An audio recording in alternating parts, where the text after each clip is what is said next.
नमस्कार दोस्तों, मैं पंकज वर्मा आप सभी का स्वागत करता हूं। हम लोग पिछले वीडियो में बात कर रहे थे मौद्रिक नीति के बारे में। आरबीआई की जो मौद्रिक नीतियां हैं उसके अंतर्गत हम लोगों ने बात किया था। उसके मौद्रिक नीति के जो जो उपकरण हैं, पारंपरिक और गैर पारंपरिक, तो हम उन्हीं पे बात कर रहे थे।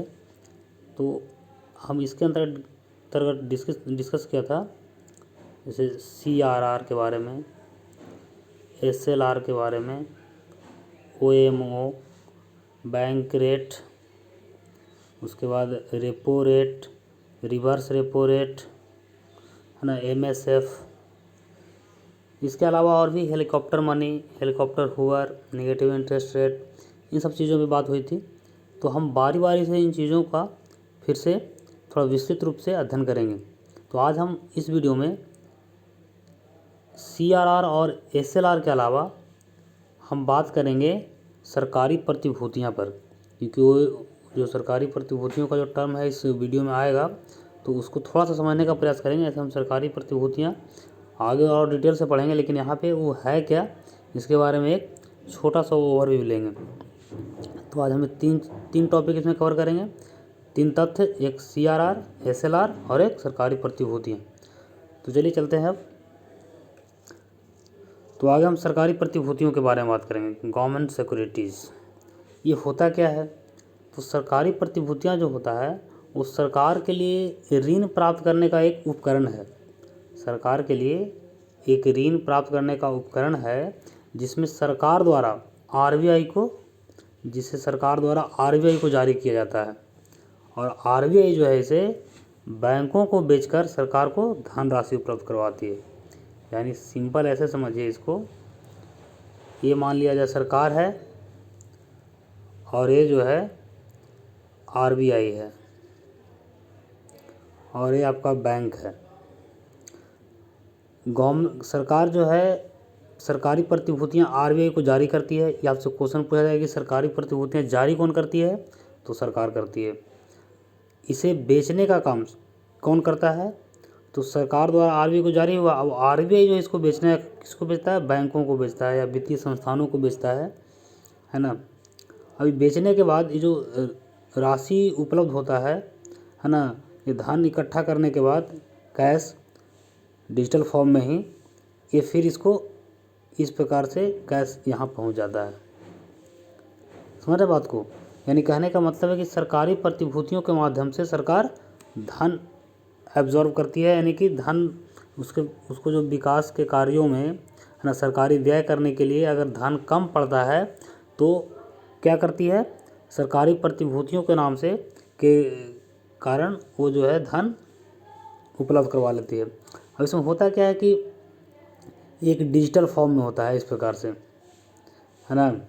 तो कहने का मतलब इसका मूल्य जितना सरकार इसको वैल्यू दे दिया, 5 लाख का, 20 लाख का, 20 करोड़ का, तो वो मान लिया जाता है, क्योंकि सरकार कह रही है ना। तो यहाँ पे कहने का मतलब यह है कि बैंक सिक्योर रहती है कि हमारा पैसा तो यहाँ डूबने वाला है नहीं।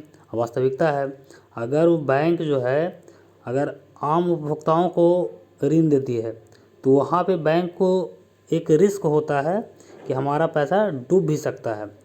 विजय माल्या और नीरव मोदी जैसे लोग जो है पैसा लेकर के भाग भी सकते हैं, लेकिन यहाँ पे वो रिस्क नहीं होता है। तो सरकारी प्रतिभूतियाँ समझ रहे होंगे कि सरकार द्वारा जारी किया जाता है, आरबीआई को जारी किया जाता है और आरबीआई जो है इसे बेच करके सरकार को धन उपलब्ध करवाती है। अब यहाँ पे एक चीज़ समझना है आपको कि यदि गवर्नमेंट सिक्योरिटी यानी सरकारी प्रतिभूतियों की परिपक्वता अवधि 1 वर्ष तक की होती है तो इसे बिल कहा जाता है, और यदि 1 वर्ष से अधिक की होती है तो इसे बॉन्ड कहा जाता है। ये चीज़ समझिएगा, ये चीज़ इम्पोर्टेंट है, इसको याद रखिएगा। इसके अलावा इसमें एक चीज़ ये याद रखिएगा कि यदि आरबीआई विस्तारवादी आर्थिक नीति अपनाती है, यदि आरबीआई विस्तारवादी आर्थिक नीति अपनाती है तो क्या होता है कि आरबीआई से ज़्यादा प्रतिभूतियां बैंकों से वापस ले लेगी।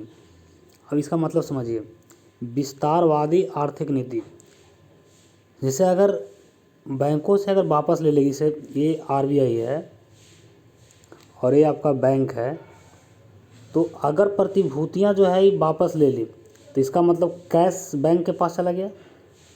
अब बैंक के पास जब कैश जाएगा तो बैंक का उद्देश्य ही है लोगों का पैसा लेना और पैसा को ऋण देना, ऋण से मुनाफा कमाना यानी ब्याज लेना। तो बैंकों के पास जब पैसा आएगा तो बैंक क्या करेगी, बैंक जो है आम उपभोक्ताओं को ऋण देगी, आम उपभोक्ताओं को ऋण देगी। तो यहाँ पे कहने का मतलब है कि उसी को हम विस्तारवादी आर्थिक नीति कहते हैं, है ना। मैंने बैंकिंग व्यवस्था में अगर मुद्रा के प्रवाह को बढ़ा देती है, अगर अधिक से अधिक आरबीआई प्रतिभूतियाँ बैंकों से वापस ले लेगी तो बैंकिंग व्यवस्था में मुद्रा का प्रवाह बढ़ जाएगा, जिससे आम उपभोक्ताओं के लिए ऋण लेना आसान हो जाएगा। वहीं अगर संकुचन की नीति की बात करें हम, तो उसमें क्या होता है कि आरबीआई ज़्यादा से ज़्यादा प्रतिभूतियाँ बैंकों तथा वित्तीय संस्थानों को बेचेगी। अब देखिए, अब यहाँ पे दो विकल्प अगर बैंकों के सामने है, एक सरकारी प्रतिभूति सरकार खरीदना चाह रही है, यानी कहने का मतलब सरकार पैसा लेना चाह रही है, आरबीआई बेच रही है सरकारी प्रतिभूतियाँ। एक तरफ उपभोक्ता जो है ना, उपभोक्ता यहाँ पे ऋण लेने के लिए तैयार खड़ा है बैंक के पास, एक तरफ आरबीआई खड़ा है। तो बैंक जाहिर सी बात है किसको पैसा देना पसंद करेगी। यहाँ पे रिस्क है, उपभोक्ताओं को पैसा देने में बैंक को रिस्क है, लेकिन यहाँ पे आरबीआई को देने में कोई रिस्क नहीं है, सरकार को देने में कोई रिस्क नहीं है। भले ब्याज यहाँ कम मिलेगा, इसके उपभोक्ताओं की अपेक्षा यहाँ जो है ब्याज कम मिलेगा, लेकिन फिर भी आप हर कोई वैसा जगह आदमी पैसा इन्वेस्ट करना चाहता है कि जहाँ उसका पैसा सिक्योर हो, है ना, वहाँ डूबने का संभावना नहीं हो। तो यानी कहने का मतलब है कि अगर संकुचन की नीति अपनाती है आरबीआई, तो उस स्थिति में क्या करेगी, आरबीआई ज़्यादा से ज़्यादा प्रतिभूतियाँ बैंकों तथा वित्तीय संस्थानों को बेचेगी, जिससे बैंकिंग व्यवस्था में क्या होगा, मुद्रा का प्रवाह कम जाएगा, है ना, और आरबीआई अधिशेष धनराशि सोख लेगी, यानी बैंकों से जो है जो सरप्लस होगा उसको सोख लेगी। तो ये चीज़ आप समझ गए होंगे सरकारी प्रतिभूतियों के बारे में, एक ओवरव्यू समझ गए होंगे। अब आगे चलते हैं हम सीआरआर के बारे में। सीआरआर के बारे में ऐसा आपको पता है, थोड़ा बहुत जानकारी होगा ही, पिछली वीडियो देखे होंगे। तो यहाँ पे सीआरआर का पहला तो पूरा नाम होता है कैश रिजर्व रेशियो, इसको ध्यान रखिएगा, कैश रिजर्व रेशियो। अब यहाँ पे अभी जो वर्तमान सीआरआर की दर है वो 3% है। देखिए, पहले क्या होता था कि सीआरआर पे परिसीमन लागू होता था। परिसीमन लागू कहने का मतलब ये था कि मिनिमम जो है, मिनिमम सीआरआर 3% तक हो सकता है और मैक्सिमम यानी अधिकतम जो है 15% तक हो सकता है। हालांकि ये परिसीमन हटा दिया गया है ना, आरबीआई द्वारा इसे हटा दिया गया है, तो इसलिए उतना ही प्रासंगिक नहीं है, ये सब परीक्षा में नहीं पूछा जा सकता है, लेकिन आपको एक जानने के लिए इतना ध्यान रखिएगा। अब यहाँ पे इसमें होता क्या है, इसको समझिए कि बैंक के कुल जमा राशि यानी एनडीटीएल समझ रहे होंगे बढ़िया से आप लोग। एनडीटीएल का एक निश्चित हिस्सा, है ना, किसको जमा करना होता है, अनिवार्य रूप से बैंक जो है अनिवार्य रूप से आरबीआई के पास जमा करना होता है। यानी सीआरआर के अंतर्गत यह एक आरबीआई का वैसा उपकरण है, इसके अंतर्गत बैंकों को अपने कुल जमा राशि का यानी एनडीटीएल का 3% जो राशि है ना, वो कैश के रूप में, ध्यान रखिएगा, कैश के रूप में, नगद कैश के रूप में आरबीआई को के पास जमा करना होता है। अब देखिए, इस पे क्या होता है कि ये जो राशि 3% जमा की जाती है बैंकों द्वारा आरबीआई के पास, इस पे ना तो आरबीआई ब्याज देती है, इस पे ब्याज नहीं देती है, और दूसरा तथ्य इसका महत्वपूर्ण है कि इस राशि का उपयोग ना तो बैंक कर पाती है और ना ही आरबीआई करती है कि नहीं। तो ऐसा किया क्यों जाता है, ऐसा इसलिए किया जाता है, इसका दो रीज़न है। पहला तो बैंकों को, अगर बैंकों का पैसा इस प्रकार से रखा जाता है तो एक तरह से एक सिक्योरिटी रहता है कि आम उपभोक्ताओं का पैसा सुरक्षित है, पहली बात। दूसरा बात, अगर मार्केट में तरलता बढ़ जाए, है ना, यानी कहने का मतलब है कि सीआरआर को, अगर जिसे सीआरआर के द्वारा तरलता को कंट्रोल किया जाता है, अगर तरलता कभी बढ़ जाता है कभी घट जाता है तो उस स्थिति में सीआरआर को घटाया या बढ़ाया जाता है। जैसे समझिए यहाँ, जैसे सीआरआर को अगर, यदि सीआरआर को घटा दिया जाए, जैसे अभी 3% है, 2% कर दिया जाए, 1% कर दिया जाए सपोज दैट, तो उस स्थिति में क्या हो जाएगा, बैंकों के पास बैंकिंग व्यवस्था में पैसा ज़्यादा आ जाएगा। ज़्यादा आएगा तो क्या करेगा, ज़्यादा से ज़्यादा लोगों को ऋण देगा। तो एक ये हो गया। तो मुद्रास्फीति क्या होगा, जब पैसा ज़्यादा मार्केट में आएगा, लोगों को ज़्यादा ऋण मिलेगा, तो जाहिर सी बात है खर्च करेगा वो। तो मुद्रास्फीति क्या होगा, उस स्थिति में बढ़ेगा, तरलता बढ़ेगा। तो यानी कहने का मतलब है कि CRR को तभी घटाया जाता है कि नहीं, और कभी बढ़ाया जाता है जब ये सब सिचुएशन उत्पन्न होता है कि तरलता हद से ज़्यादा बढ़ गया है या बहुत कम है, मुद्रास्फीति बहुत ज़्यादा है या बहुत कम है। तो इस स्थिति में ऐसा RBI इसको कंट्रोल करती है। दूसरा है कि अगर CRR बढ़ा दिया जाए, जैसे अभी 3% है, 3% से क्या कर दिया जाए, 5% कर दिया जाए, 8% कर दिया जाए, तो जाहिर सी बात है बैंकों का जो कैश है, जो पैसा है, वो क्या होगा, वो एक तरह से RBI के पास चला जाएगा और उसका यूज ना RBI करेगी ना बैंक करेगी। तो उस स्थिति में क्या होगा, मुद्रास्फीति कमेगा। अब जाहिर से बैंकों का जो है लोन देने का कैपेसिटी क्या हो जाएगा, कम जाएगा। लोगों को जब लोन कम मिलेगा तो मार्केट में पैसा कम आएगा ना, तो तरलता क्या हो जाएगा, कम जाएगा, मुद्रास्फीति कम जाएगा। तो आप इस चीज़ को ध्यान रखिएगा कि CRR को बढ़ाया जाएगा तो क्या होगा, CRR को घटाया जाएगा तो क्या होगा, इन सब चीज़ों को आप ध्यान रखिएगा। इसकी गणना जो है हर 14 दिन पर होती है, इसको भी आप याद रखिएगा। तो उम्मीद करते हैं कि आप CRR बढ़िया समझ गए होंगे कि इसमें सबसे सिंपल ये समझना है आपको कि ये जो है बैंक अपने NDTL का 3% जो कैश है ना, वो RBI के पास रखती है। उस पैसा पर ना RBI ब्याज भी नहीं देती है और वो पैसा सिर्फ रखा हुआ रहता है। वो पैसा का ना तो यूज करती है बैंक और ना ही RBI, इतना ध्यान रखिएगा। इसके बाद हम बात करते हैं SLR पे। SLR क्या है, स्टैट्यूटरी लिक्विडिटी रेशियो। इसमें देखिए दोनों में अंतर समझिएगा थोड़ा। इसमें होता क्या है पहले ये समझिए। NDTL का वह हिस्सा जिसे बैंक अनिवार्य रूप से अपने पास रखती है, NDTL का वह हिस्सा जिसे बैंक अनिवार्य रूप से अपने पास रखती है, उसी को हम SLR कहते हैं। अब SLR जो है ये अनिवार्य रूप से भी इसका जो डेटा है, कहने का मतलब अभी जो SLR रखने का जो निर्देश है RBI के द्वारा, वो 18% है। कितना है, 18% है। अब इससे होता क्या है, 18% जो है ये पैसा को अपने पास बैंक रखेगी, इसका उपयोग ये ऋण देने में नहीं कर सकती है, उपभोक्ताओं को ऋण नहीं दे सकती है। तब किसी भी बैंक का देखिए 21% पैसा सुरक्षित हो गया, 18% है या 3% CRR, तो एक अब बैंक जो है 21% पैसा का उपयोग ऋण देने के रूप में नहीं कर सकती। अगर मान लिया जाए बैंकों का पैसा जो है, बैंकों के पास, किसी बैंक के पास अगर 100 रुपया है, तो मान लीजिए कि उसका 21 रुपया क्या हो चुका है, सेफ हो चुका है। मतलब कहने का मतलब है कि उसका उपयोग बैंक ऋण देने में नहीं कर सकती है। उसके पास अब बच रहा है कितना, 79 रुपया, इतना समझिएगा। अब यहाँ पे आगे बारी बारी से समझते हैं सब चीज़ें।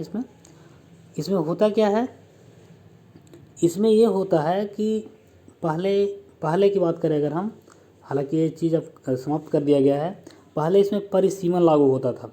परिसीमन लागू होने का मतलब कि पहले SLR को मैक्सिमम 40% तक बढ़ाया जा सकता था और मिनिमम 25% पर रखा जा सकता था, लेकिन देखिए अभी 18% है। तो ये परिसीमन अब समाप्त कर दिया गया है। इसमें क्या किया गया है कि SLR को अधिकतम 40% तो बढ़ाया जा सकता है, लेकिन मिनिमम 25% से भी कम किया जा सकता है। जैसे अभी देखिए 18% है ना, तो इसे 25% से भी कम किया जा सकता है। अब कितना कम किया जा सकता है, ये कोई लिमिटेशन कोई नहीं है ऐसा। अब यहाँ पे देखिए ये समझने वाली बहुत इंपॉर्टेंट बात है कि 18% पैसा रखना है किसको, बैंक को SLR के रूप में 18% पैसा अपने पास रखना है। तो उसके पास विकल्प होता है कि आप किस चीज़ में रख सकते हैं। तो उसके पास विकल्प होता है कि आप सोना में रख सकते हैं। सोना, आप 100 रुपया अगर आपके पास है तो 18 रुपये का सोना खरीद लीजिए, उसको सेफ रखिए। या तो आप कैश के रूप में रख सकते हैं, नगद, या तो आप सरकारी प्रतिभूतियां खरीद लीजिए, है ना, उस पर रख सकते हैं। अब देखिए तीनों कंडीशन में क्या क्या बैंकों को नफ़ा नुकसान है कि नहीं। तो सोना खरीदने में क्या रिस्क है कि मूल्य उसका घटता बढ़ता रहता है। तो जब घटता बढ़ता रहता है तो उसमें क्या है, जोखिम है ना, रिस्क है उसमें। नगद में क्या है, अगर नगद 100 रुपया अगर बैंक के पास है, 18 रुपये उसको रख दे दराज में करके, तो उस पर कोई लाभ मिलेगा नहीं, तो इसमें रखना भी उचित नहीं है। उसके पास सबसे इम्पोर्टेंट विकल्प है सरकारी प्रतिभूति। उस पर उसको क्या मिलेगा, ब्याज मिलेगा। अगर सरकारी प्रतिभूतियां अगर आरबीआई को बेचती है और आरबीआई वो पैसा जो है सरकार को दे देती है, सरकार उसे अपना सरकारी व्यय के रूप में खर्च करती है, तो सरकार क्या देती है, सरकार उस पर ब्याज अदा करती है ना। तो सरकारी प्रतिभूतियों पे ज़्यादा बेनिफिट, यानी सरकारी प्रतिभूतियों के रूप में एसएलआर को रखना बैंकों के लिए ज़्यादा लाभदायक है। इसकी गणना भी जो है 14 दिन पर की जाती है। अब यहाँ पे समझने वाली बात ये है कि यदि एसएलआर को बढ़ा दिया जाता है तो क्या होता है, एसएलआर को बढ़ा दिया जाता है तो क्या होता है, तो बैंकों द्वारा ऋण देने की क्षमता जो है कम जाता है। देखिए अब वो पैसा जो पैसा बैंक के पास था, जो पैसा बैंक के पास था, अब वो बैंक यूज नहीं कर रही है। जैसे एसएलआर का जो के रूप में जो पैसा वो जो चला जाता है, तो उस पैसा का यूज बैंक नहीं कर पाती, यानी उपभोक्ताओं को पैसा जो है ऋण के रूप में नहीं दे सकती है। तो वो पैसा जाता कहाँ है, वो पैसा चला जाता है गवर्नमेंट के पास, यानी सरकार के पास। यानी कहने का मतलब ये हुआ कि एसएलआर के रूप में जो पैसा रखा जाता है वो पैसा अर्थव्यवस्था से बाहर नहीं होता है। देखिए दोनों में मूलभूत अंतर है सीआरआर और एसएलआर में। एसएलआर में क्या होता है कि 3% अभी एसएलआर है, तो 3% पैसा जो है वो आरबीआई के पास कैश के रूप में सुरक्षित रखा हुआ है। उसका यूज ना तो बैंक कर रही है ना तो आरबीआई कर रही है। लेकिन यहाँ पे क्या हो रहा है, यहाँ पे आपको ये ध्यान देने की बात है कि ये पैसा अर्थव्यवस्था से बाहर नहीं हो रही है कि नहीं। यानी इससे हम ऐसा कह सकते हैं कि सीआरआर को बढ़ाया जाए, सीआरआर को नहीं सॉरी एसएलआर को घटाया जाए या बढ़ाया जाए, इससे बाज़ार की जो तरलता है उस पर उतना इफेक्ट नहीं पड़ेगा, क्योंकि वो पैसा घूम फिर करके फिर से मार्केट में आ ही रहा है ना। जैसे सरकारी प्रतिभूतियाँ जब सरकार के पास जाती है तो वहाँ पे क्या होता है कि सरकार वो पैसा खर्च करती है ना, तो खर्च करती है, जब सरकारी व्यय होता है तो पैसा तो मार्केट में आ ही जाता है ना। तो यानी आपको समझना यहाँ पे ये चीज़ें भी है इम्पोर्टेंट कि एसएलआर को अगर बढ़ा दिया जाए तो आपसे पूछा जाएगा कि क्या इससे मुद्रास्फीति कंट्रोल होगा, है कि नहीं। तो आपको कहना है कि नहीं, इससे मुद्रास्फीति पे कोई ज़्यादा प्रभाव पड़ने वाला नहीं है।